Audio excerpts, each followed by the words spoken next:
did changed, and when it went bottom right when Mendy decided to go bottom left. So it's just how it is, I suppose. Like it's pot luck when it gets to penalties. We took our foot off the gas, and we had opportunities to probably go 2 up, and it just wasn't supposed to be. It's disappointing, isn't it, Abby? Because it is really a lottery, and I know I just said that to Dan, but it really is. When it goes to penalties, it's kind of the rest of the game goes out the window, and anyone, even if they've not been in the game at all, if they have it, it's kind of irrelevant the first 90 minutes prior to that, and then it's just anyone's game. Yeah, I hate penalties. I'm glad we weren't in Vision when they were happening. I was very stressed. I mean, for Mendy as well, like on his debut to go to a shootout, I mean, the pressure. But yeah, like you say, it's a lottery, and, you know, Spurs turned up. So yeah. Jay, gutting. Yes. When you get to this stage, someone's got to miss. We've been both sides of that fence, haven't we? We've had jubilation and disappointment like we are now. Back in 19, we knocked Spurs out in penalties in this competition. From going back to the game, really, the goal, got to clear it, haven't we? We've got to deal with it. Goes over Tomori, goes over Kurt. Emerson is not the right side. We do enough to stop the ball coming in. There's not one individual that you could look at and blame. There's a catalogue of mini errors which led to the chance, which led to them. But also we had chances. I think Dan might have just mentioned it there. You know, Callum had a chance. Was it Timo had a chance as well? I seem to remember. You know, we could have gone 2 up, in which case the game is over. It doesn't go to penalties. We were the better side for large parts of the game, but couldn't keep a clean sheet, which is part of the game, unfortunately. Yeah, I mean, really disappointed, especially to go out to them. Like Jay said there, Dan, there were chances. There were little moments as well where you think, I think it was Callum and Tammy had a 2-on-1 where Callum shoots and goes over. Mason as well. Timo, we had chances. We created some chances, but second half, I think you have to be sort of above it and say that Spurs probably deserved to get a goal late on, as late as it was. They deserved to get a goal late on for the way they changed the game, and second half they were the better side. Yeah, they started knocking on the door, I'd say, for around certainly that first 25 minutes of the second half.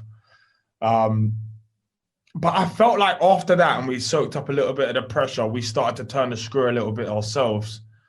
Found ourselves kind of in and around their box 3 times where maybe Mason picks the pass at the right time. Maybe if Callum puts it top bins, it's the game's changed just a blink of an eye. It's moments, if there's a second goal, we're out of sight. And then, they managed to get a cross in. Emerson's on the other side of Lamela, and all of a sudden it is 1-1, and then it's so close to the end of the game that you're into the lottery of penalties. It's emotional, and obviously it's raw at the moment, Abby. But there were some positives to take from that. Ben Chilwell getting 65 minutes.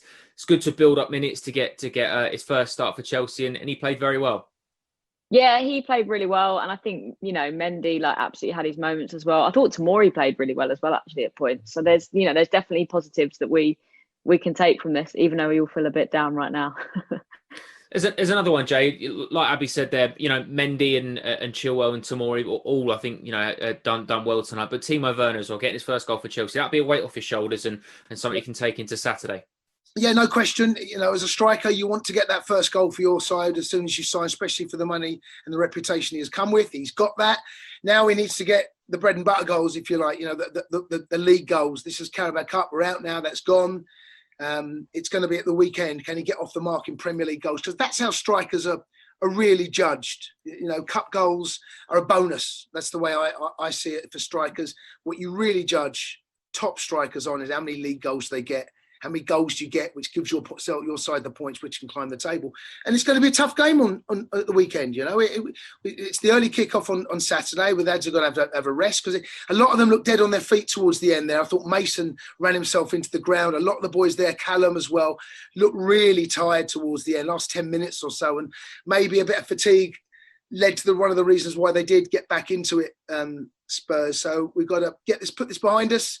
It's disappointing. It's not the end of the world. Our season really hinges on if we lose at the weekend or don't win at the weekend, I will feel far worse than I feel right now. So that's what we've got to turn our attention to. And I'm confident that if we play like we did today, we will get the 3 points. Completely agree. Dan, we touched on mentality earlier as well, and I think two things, obviously the miss aside, but Mason stepping up to take 5, Jorginho as well after missing his last penalty, stepping up as well, Tammy Abraham taking the first tonight. That shows that, some of these players may be young and some of their characters, even of the older players, may have been tested for different reasons, but they're all stepping up for Frank Lampard. Yeah, it's not all doom and gloom.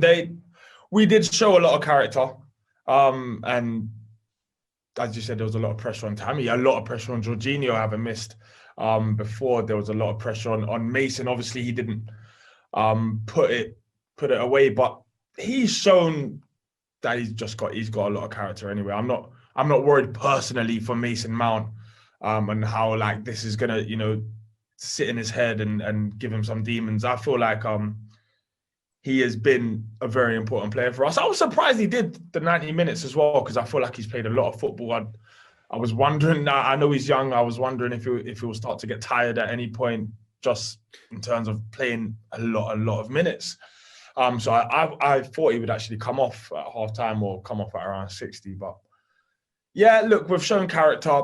You can't really do anything with those penalties. Tottenham put them all away and put them away. They were all pretty much as close to the post as it gets. So, someone has to miss.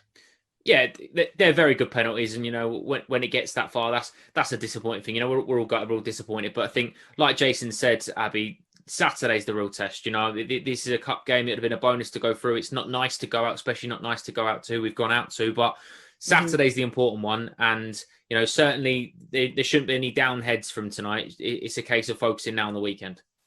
Yeah, there's a lot of positives we can take from today. And also there's, we've still got a lot of new players who are getting used to playing with each other, getting used to the team formation. So I feel like we hopefully should give a good performance on Saturday. I feel good about it. Like Jason said, I think we can take the 3 points. Jason, and we're one step closer now to seeing all of Frank Lampard's summer signings in action. We've still got obviously Hakim Ziyech to come into the starting lineup, and at some point you'd imagine we'll see Mendy, Chilwell, Thiago Silva, Ziyech, Werner, Havertz all in the same starting lineup, and we are getting closer to that with Chilwell and Mendy getting minutes tonight. We are. There's still a lot of unanswered questions. Really, it's a lot to expect to get that amount of players together in a team, cohesively working and looking like the finished article, because it takes time, and it's gonna take a little bit of time. We've not seen it. I mean, I don't know how many partnerships we've seen with these new players yet, but not a lot. So yeah, I mean, I don't expect it to happen this weekend, and then we have an international break. I don't know whether that's a good or a bad thing. Depends how I suppose the result goes at the weekend. But yeah, we're still waiting to see what a lot of Chelsea fans would consider to be our best 11. And of course, those players you just mentioned are going to be in that. It may take some time. We might not see that for, 3, 4, 5, 6 more games yet, because of the injuries, because of how some of the signings turned up, and perhaps haven't had many games. That's just the way football is at times. So yes, we're all very excited about what the future holds. But of course, Saturday is absolutely key. That's exactly it, mate. Well, that is all from us this evening. Thank you very much for joining us. You can see highlights of tonight's match on the Fifth Stand from 1 a.m. tonight. Matchday Live will be back on Saturday as Chelsea take on Crystal Palace back at the Bridge. Come on, you Blues. We are live from 11:20 for all the build-up of that one. And there is PL2 live action for you to look forward to on Sunday as the development squad host Arsenal at Kingsmeadow. We are live from 11:55 in the morning for that one. Well, it went all the way to penalties, and it wasn't to be. We go again Saturday. Thank you for joining us.